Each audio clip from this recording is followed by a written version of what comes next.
Magandang hapon po mga ka-agri. Nandito tayo ngayon mga ka-agri pag magbigay tayo ng Cupramil sa ating alagang kambing.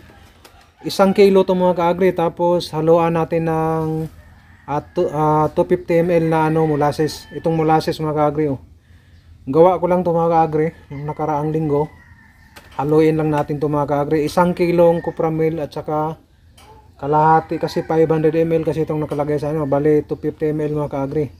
Tapos yung tubig naman, tansyahin mo lang yung tubig mga ka-agri, lagyan mo lang ng konting tubig, tapos timplahan mo lang ng tama-tama lang, konti lang ang ilagay mo sa molasses. Yan mga ka-agri, pakain na natin to mga ka-agri.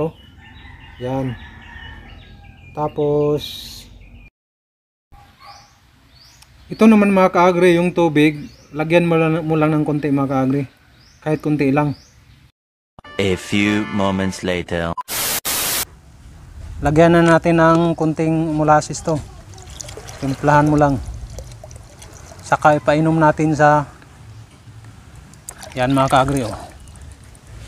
Tingnan mo mga ka-agri.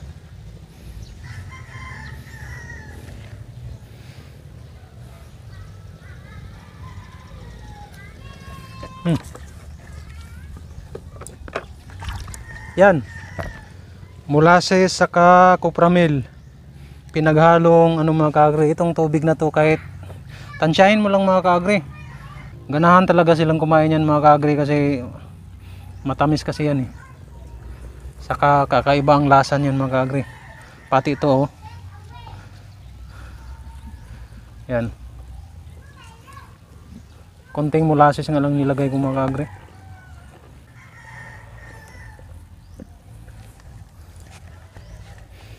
Yan yung ginagawa nating